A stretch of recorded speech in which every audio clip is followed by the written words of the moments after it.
Welcome, beautiful souls, to the Third Eye Nectar podcast with Wendy and Kannikha, your nectar extractors. Like the hummingbird piercing illusions and the bee illuminating the obscure, we extract nectar from transpersonal psychology, esoteric traditions, psychedelics, dreams, mythology, earth stewardship, indigenous wisdom, and beyond.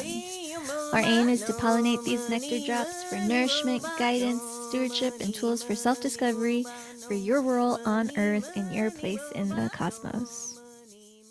Well, today's episode is one we've been both deeply feeling into, and the theme is devotion.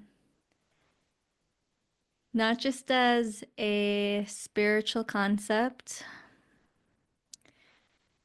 but as a living practice, a way of loving, a way of showing up, and a way of remembering who we are.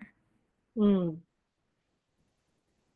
with that, yeah, Kannikha, why do you feel we need devotion in our lives?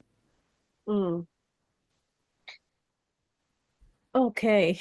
When I was thinking about this topic and the path of devotion, what really came up for me was from my roots, the path of bhakti, the Bhakti Yoga, which is gaining a lot of traction, especially with people listening to Krishna Das quite a bit. He's very much known for the Bhakti Yoga path, and also Ram Das. He, I think, puts devotion in two very beautiful words: loving awareness. That's what he calls it. He calls devotion, I think he calls devotion as loving awareness. And I feel that both him and Krishna Das are like great embodiments of what we are talking about today. And the way that I'm also seeing it is drawing parallels from my upbringing in my country. I think devotion is more about cultivating,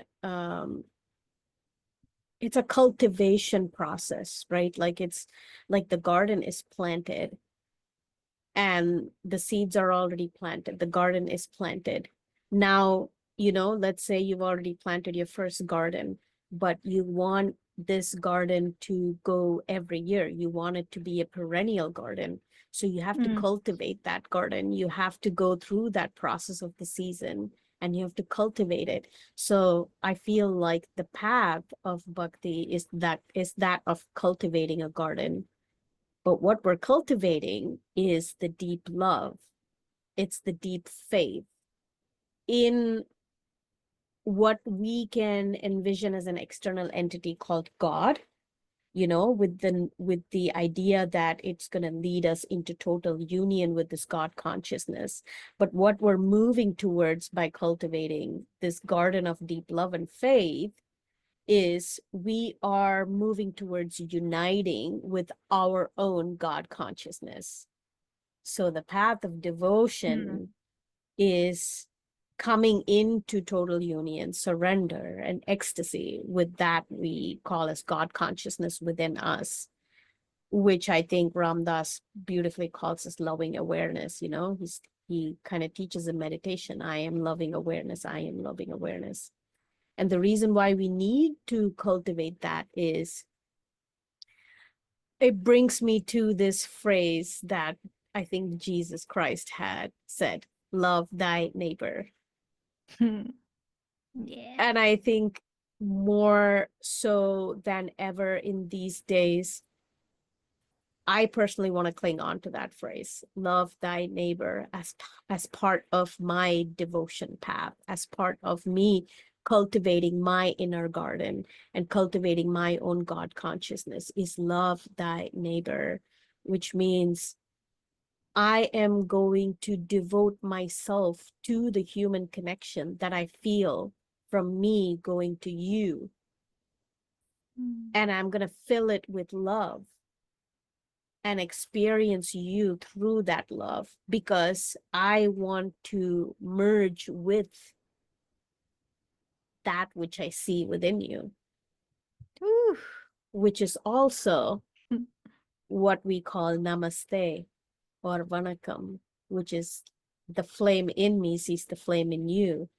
And in the path of devotion, the flame in me wants to merge with the flame in you through this connection of love we share as human beings. And the flame in me wants to merge with the flame within you, knowing that we're already merged. We are not separate. So devotion, we need it more than ever because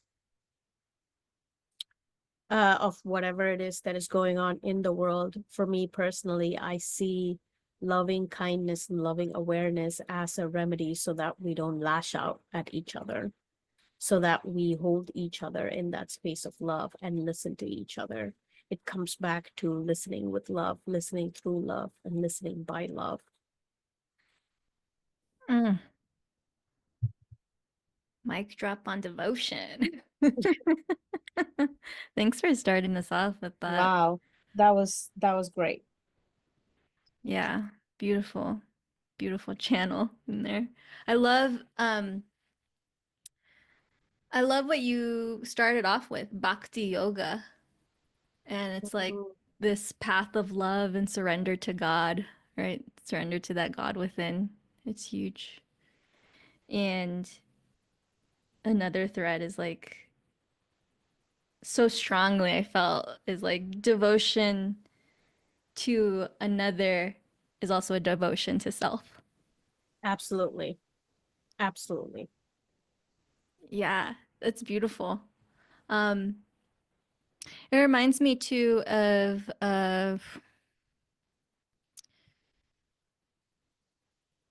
there's this quote, I'm just like really trying to remember it, by Viktor Frankl. He's also a Mm. psychologist, and um, it's like those who have a why can endure almost any how. Hmm. Mm. And when I think about devotion being like a path of just like super intention leading with that loving awareness, when that why is so strong, it's Yes. like we can get through it. Yeah. We will get through it. We'll figure it out and the how will come. Mm-hmm. I'm so glad you mentioned that because it reminds me of this book by Simon Sinek. I think I'm saying it right. It's called Find Your Why, and it gained a lot of traction and popularity when it got released. The way he talks about that whole concept is like, if you're going to do something or start something or branch off into doing your business or whatever it is, find your why. Why are you doing it? Um, and I think the quote that you presented today, it really highlights the fact that when your why is always rooted in love and kindness and loving awareness, there's nothing that can go wrong in the actions that you do. And I think we're touching on the borders of what is so popular these days, integrity. Mm-hmm. Mm-hmm. Absolutely. And Yeah. following that, Yeah, holding that. exactly. And I feel like, with the devotion, I feel that, it can some like the way I think sometimes it can be seen is that, okay, devotion is something I do, something I move towards, something I act on. I think there's a big part that gets played in this path of devotion, which is divine grace, you know? And so, Mm-hmm. like, I want to know your thoughts on this. Do we choose the path of devotion, or do we get chosen by devotion? Yeah, so good. Which one is it, Wendy? Um, yeah, I love this question because I really think there is some form of dance between the two. Mm, mhm, And I'll share a little bit of why I feel like devotion is an act of love, right? To what we're speaking to. It's a conscious decision to orient ourselves towards something that matters, that's something that we feel moved by, mm, and it's an everyday recommitment, and it's a practice. It's showing up over and over and over again. And so mhm, it's like when I think about it, if it's something like, yes, we choose, like I get to show up for this. mhm, Um, especially when we don't feel like it. I think mhm, even the language of like pushing us forward as like, oh, when we start saying like, oh, I have to do the laundry or I have to meditate or I have to, it's like even the language of what if I get to do the laundry mm. or I get to meditate. It changes the whole thing even when you don't want to. So I feel that. I also feel that there's also this greater pool as well that sometimes we can't explain. Mhm, I think when we start to show up every day and more, it almost feels like that energy starts to kind of take its own form. mhm, And I feel like that dedicated choosing becomes the path, mm, um, which I also feel can be like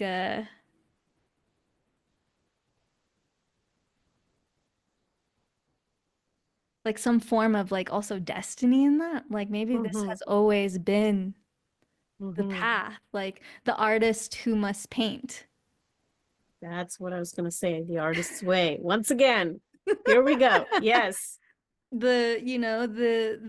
The healer who must serve, the lover who must stay. Like I also it's just like something that's kind of invoked from our natural essence that's like very authentic to our mm, expression. mm. And if we find what that is, I think we could continue to follow it. It just, there's one thing that came through actually. Yeah, yeah. You said the artist who must paint, or is it the artist who wants to be painted through? Ah, yes, yes, yes, yes, yes. And see, so this is what I'm talking about. It's Yes, like there's a yes, dance between the two, right? It's like absolutely. how do we want to approach it? What what's the language that we're also using, I think is so important in how we live our lives because it creates just greater intentions of what we're wanting to work towards. Um, I feel like devotion in a way is let me see. It's like I think about like falling in love with a practice or a path or a person and there's there's always a mystery to it Mm, and there's always a choice. hmm.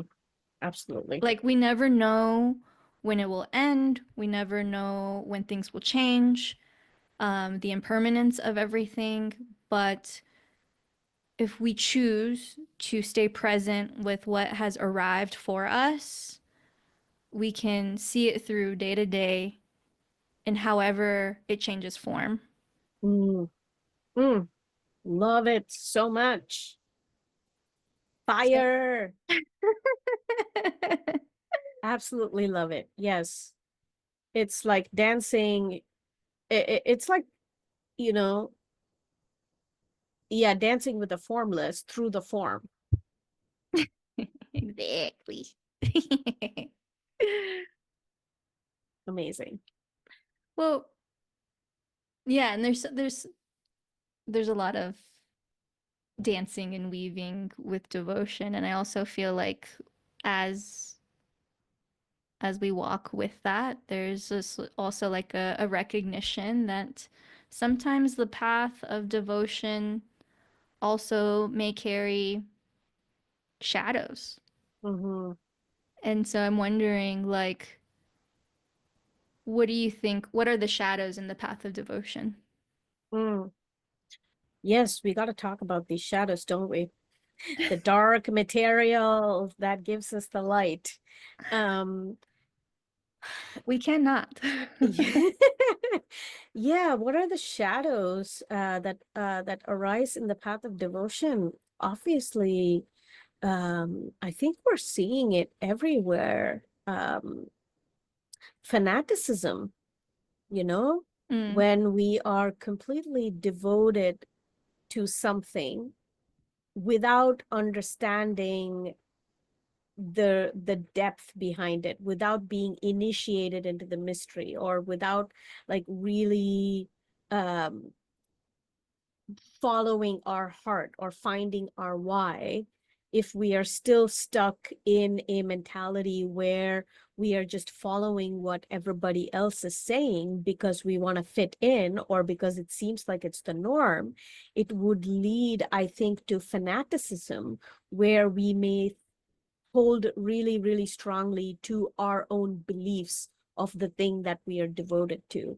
And we can see that being expressed in religious fanaticism and all the like atrocities that has been carried out for many, many thousands of years in the name of like religion and devotion, you know? Um, mm. and I also think with that, there comes a lot of dogma as well with the teachings, right? Like Yeah. there's a dogma um that somebody follows who is so zealous, like filled with zeal about what it is that they're following, filled with so much emotion that is coming from a not so loving place. The emotion is coming from a completely shadowy part of their own soul.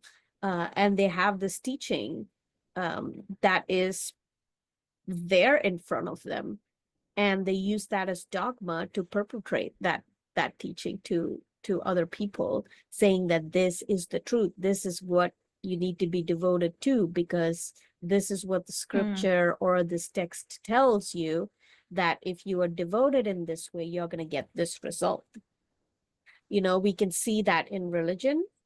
I see that a lot in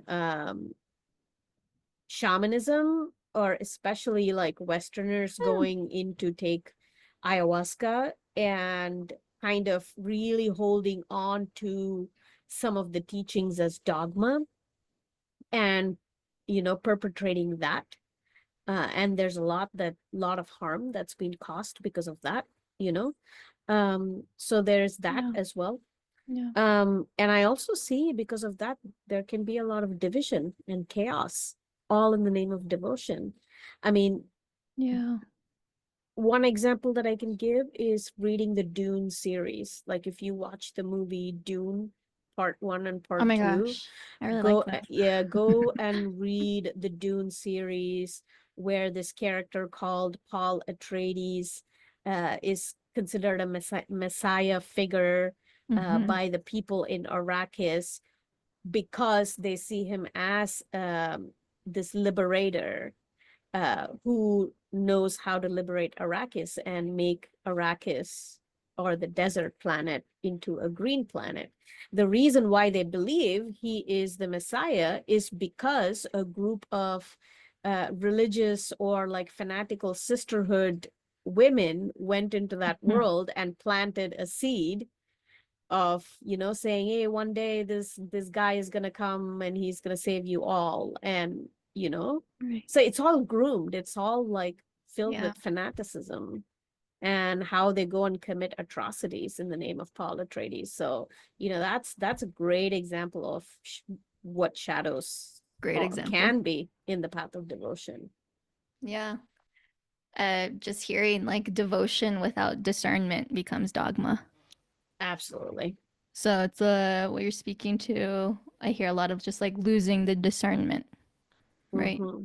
So it's like checking our discernment, right?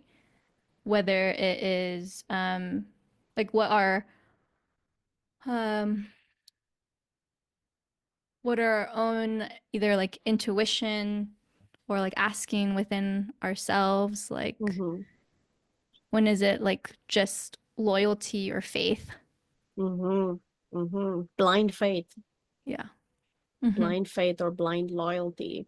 And also there can be this need to prove your Yeah. devotion to something. So you will go to any extreme to show you're utterly devoted to this thing. And that could come from so many different layers of you wanting to be the best devotee. I am the best devotee of all the devotees of this particular god or whatever, you know. Yeah, absolutely. I think also of like another shadow is like this almost like this codependence. Absolutely. I Codependence. yeah, like this overgiving. Mm-hmm. Oh, if you're a giver, Mm-hmm. if you're a Mm-hmm. giver, Mm-hmm. where are you overgiving? Where are you self-sacrificing? Yeah. Um, Yeah. when are you staying in too long in a certain experience? Mm-hmm. Um, that could be like at play of like some different like harmful dynamics, right? That's kind of like the codependence. I even think of like the martyr complex in that too. It's like if I just love more, if I can just fix more, if I could just do more to what you're saying. If I can, yeah, give more. If I can give more, right? Like this the shadow of devotion like is just like let me just give you all of me and also like so important to fill your cup up. You Mm-hmm. can't like it's so important to take care of self. Yeah. I think what I'm kind of finding is the shadows in the path of devotion are directly proportional to the shadows that you have not worked within yourself. Ooh. So it's all a projection of your own shadows that you put on this path of devotion that has nothing to do with shadows. Sneaky. Mm-hmm. Yeah. And so here's the thing. There like there's so many different stories that we can read. There's so many different movies that we can read that will attest to fanaticism, that will attest to dogmatism, division and chaos, right? And there's also this trend um, of these people who have been hooked into dogma, who have been hooked into fanatic religions or fanatic sort of like teachings. Uh, Mm. Hmm. they kind of like lose themselves so much Yeah. that one day they just realize that they've lost faith in everything. Mm. So they kind of go the opposite way. They go from completely being fanatical to completely being the opposite, completely losing everything. So Yeah. what what what happens when people lose faith in the things they're devoted to? What is that phenomena? Mm. That's so good. And it's like heartbreaking. Like I also felt like, right, someone gives almost their whole life or maybe all that they've known Mm-hmm. or maybe thought something that was really going to save them, Mm. Liberate them, yeah, from the liberate pain. them, and it just kind of cornered them. It trapped Mm-hmm. them. It made them believe something outside of them where it's like that disempowered place. So when we lose faith in what we're devoted to, whew, my hands are sweaty all of a sudden. Ooh, past coming up. Well, I feel so much grief in that. The Yeah. grief in the in the disillusionment. Mm-hmm. Right. Disenchantment. Yeah. Yeah, it's can I can see where that can throw someone completely off. It's a rupture. It's a big rupture between what someone between someone and something that they were giving their whole life meaning to, Mm. whether it was a person, a belief system, a certain path, um, and I think there needs to be a process of grief in that. Mm. And so there can be denial, there can be anger, bargaining, just those stages of Mm-hmm. grief come up, sadness, sometimes like a reintegration. I believe that would take some time to process. And these bigger questions of like doubt too, of like, was I wrong to trust? Was I naive to believe? Mm. Yeah. And Is there so, something wrong with me? yeah, there's, oh, Mm-hmm. gosh. And, hmm, I think there's also an invitation there, like when that does happen, um, an invitation of like an invitation within the loss of it. Mm. I can see it as a form of also purification, like this illusion, this of what was not true, even though it is such a huge thing to come to that point of like losing our faith to something greater. Um, in a way, I feel it as like burning away all of those things um, for something to make space for something more true. Mm. So I think when there are these questions, and maybe it's like a reframe. Maybe it's like not that we've lost devotion, but where we're being like asked to refine it in some way. That feels Yeah. like the ultimate truth of where we are in our path or in our journey. Uh, Mm. yeah, we can grow from it. We can always be replanted. Yeah. I think everything that you said kind of really follows the sequence of what we've been discussing. It's kind of like cultivating the God consciousness through the path of devotion. And it almost feels like when you are kind of exploring that path of devotion, the intention is already set by probably your highest self that, okay, we're taking this path of devotion, which means we are going to unite with your own God consciousness. So in this process, we're going to show you all the ways that you are not united with the God consciousness. And that includes the areas where you've given your power away to a person or a place or a thing or a teaching or a path or a medicine, and through you continually losing faith and going through this process of grief and purification and refinement and using your discernment, you will continue to come through those cycles where you Yes. take your power back one by one by one by one by one until you realize that you're already there. You never left. Yes. Yes. Yes. Yes. Oh, thank you for like bringing that like fully back. Right. It's the uncovering. We're always enough, Yeah, right? always enough. What do you Well, yeah, what do you think? Like, what would you say, what are the qualities of Mm, devotion? mm. Qualities of devotion. You know, I was thinking about it for a little bit and I closed my eyes.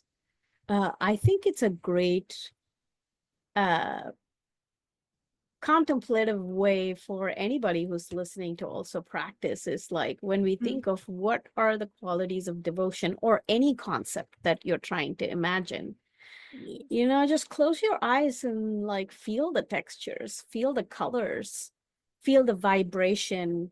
You know, is it feeling sharp? Is it feeling corrugated? Is it feeling dense? Is it feeling expansive? You know, working with the sensory experience helps us to transcend beyond the sensory experience and bring information back through our sensory experience, you know?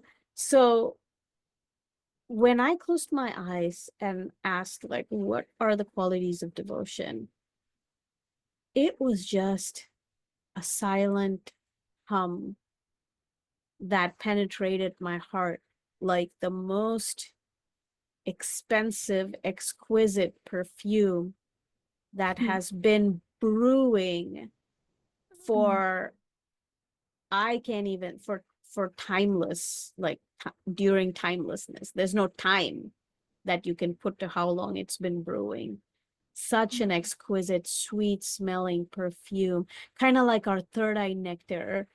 Exquisite. Exquisite, like one nano drop is enough The to honey fill nectar. your entire cup. You know, that's the quality of devotion that I feel. Mm. You, it's kind of like we feel like sometimes we need more and more and more of God's love and more of devotion we need to give to get that much amount of God's love. But I think it's just a tiny bit every day you give and you get that small potent drop back from God, you know, and I think it's filled with love from both ends. When you Yes. give love, it God just reflects it back to you. Mm. Faith, you know, faith in yourself, trust in yourself, trust that everything is enough. You have enough. We have more than enough, you Yeah. know, and that will help in the path of devotion because imagine when you know that you're never lacking for anything, when you know truly that there's no lack for anybody and everybody's provided at all times, how will you walk your everyday life? Mm. How will you surrender at that time? How will you be present? You know? So it's like that love, faith, trust, when you cultivate it, because it's a perennial garden, remember? When you cultivate it, what comes back is that divine silence, that surrender, that presence, that loving awareness, that gentle kindness that is there, you know, and that presence with which you move every day. There's nothing to prove in that presence. You're just moving, you Mm. know, and this is what I think is becoming famous these days with the quote, life is a ceremony. Yeah, life is a ceremony. Life is a ceremony because it's just, you know, in a ceremony, you have no lack. You are approaching it with your purest heart, your purest intention. Yeah. Mm. You name so many beautiful fragrances of honey Mm, nectar drops and yay. the exquisiteness of its qualities. Um, One I would like to add too, and that is, I heard it as well, but is just humility. Mm, mm. I want to explore humility though, because there's so much there. Ooh, Yes. yeah. Well, I think about it of like it allows us to keep learning and listening. Mm-hmm. It like softens the ego. Mm-hmm. Mm. I love that. I love you brought up humility because I've been thinking a lot about it, and I think we should have a detailed conversation about this on another episode. Okay, let's do it. Um, because it's a word that's used so widely these days in so many different contexts that I feel like I want to explore it. But Let's pin it. I just want to touch on that just a Mhm. little bit. This humility again goes back to, I think, our ability to see the formless through the forms, through the various forms. And we won't be able to see the formless through the various different forms if we are not coming in with the mindset of a beginner Yeah. or a child. So seeing Mhm. through the eyes of the child, um, I think is one great quality for humility. Um, but to leave humility aside, I want to circle back. We Mhm. talked about the different qualities of devotion. And I want to bring it down a little bit into practical terms. And I want to ask you, how do you think the path of devotion supports any type of healing? Mhm. Um, well, first, I feel like it creates safety, right? Like of this consistency of showing up. Um, it's like there's like this there's this rhythm in devotion that I feel that's like I'm not giving up on you, Mm, right? Whether it's devotion to a partner or a path, yourself. yourself. Yeah, yourself. It's like, yeah, I love that. Thank you. It's um you keep tuning in to yourself. You keep Mm, that focus, that guidance, and I think that is a place of um a lot of healing can take place, right? mhm, It's not that self-abandonment. It's like, no, mm, we're gonna show up in all the ways, in all the mess, and even if you fall apart, I'm still gonna be here. And so mhm, that devotion to self is really beautiful. I think there's also um, this. I think it's easy to sometimes have like the armor around our heart. It's like all the protection mechanisms that we have, maybe past traumas that we've experienced. And I think we can have this feeling of contraction in those spaces, mm, feeling that we need to guard ourselves. Maybe we're even like frozen in certain patterns.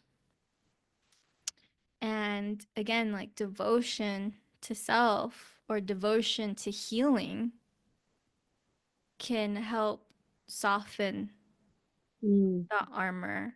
It devotion brings in the love, the tenderness, the patience, mhm, right? mm, All of these qualities that will melt the freeze. mm, mm, mm, And so we get to like reclaim that. We get to show up for ourselves with deep forgiveness. mm, And I think it really brings us into um, layers of healing that connects us to our ancestors, to spirit, to nature, to whatever our soul is navigating us through. And it really gives meaning to, I think, the journey when things mm, get hard. mm, And mm. so there's, I think, a lot of healing in that. And um, yeah, I'd like to offer Yeah, maybe please. maybe a practice to leave people with. Um, so Yeah, there's the one I was thinking of for this is just a simple like hand, so a hand to the heart and just allowing yourself to breathe and really be with yourself. And if you're Mm. listening and you're at home or wherever you are and you'd like to just kind of join in just for a few moments. If you're driving, well, keep your hands on the wheel. But just as you allow your hand to feel your heartbeat, as you start to take more intentional, deeper breaths, just really making that connection to your chest, and your hands are so healing.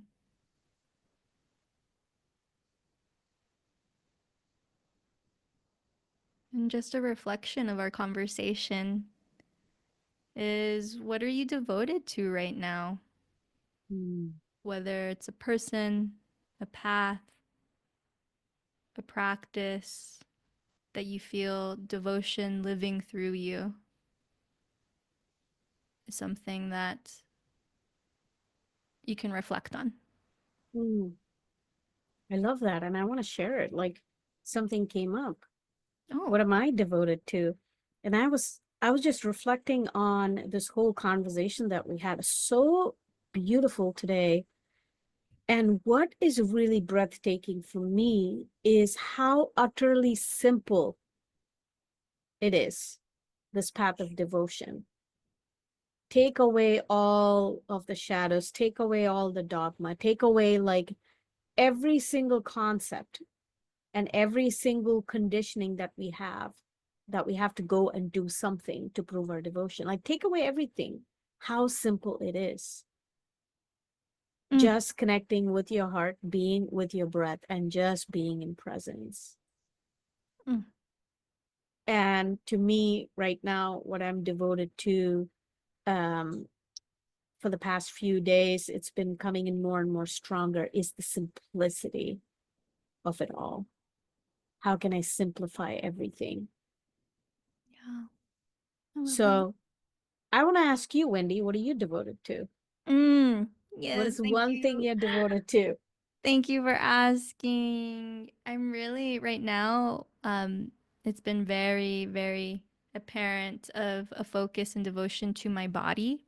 Mhm. Um, Coming from a ruptured Achilles tendon, and actually just within the last 2 days, because I'm walking again, and walking's really great. It's just um, now my hip is hurting. So it was just like, again, foundational places of Mhm. like, how am I placing my feet? So my devotion right now is like really tending to my body, listening Mhm. to um the steps I'm taking and like how I place my body. It's just really bringing attention there. But thank you so much for asking. Oh, you're welcome. Yes, thank you for talking a little bit about what's moving through you. And I think there's a conversation that I would like to have with regards to your Achilles Oh, and a few other things, which will definitely bring a lot of nectar, I think, into the conversation. Uh, but yeah, I think we are completing the conversation today. It it, feels like it's complete for me. What do you feel? it feels so good. It feels complete as well. And I see a lot of new drops forming from this Mm-hmm. topic. Absolutely, absolutely. I love that. So yeah, thank you everybody for listening to this wonderful episode on devotion. We got a lot of nectar drops out of it for our own contemplations, and we hope that you have as well. Um, so see you all in the next episode. See you all very soon. Much love. Much love. Bye. Thank you, nectarines! We enjoyed this nectar extraction, and if you found this helpful and valuable, please subscribe and drop us a comment. Be the first to listen when new episodes are released. If you know of anyone who would enjoy vibing out with us, please share this nectar with them. We love you and catch you in the next nectar drop.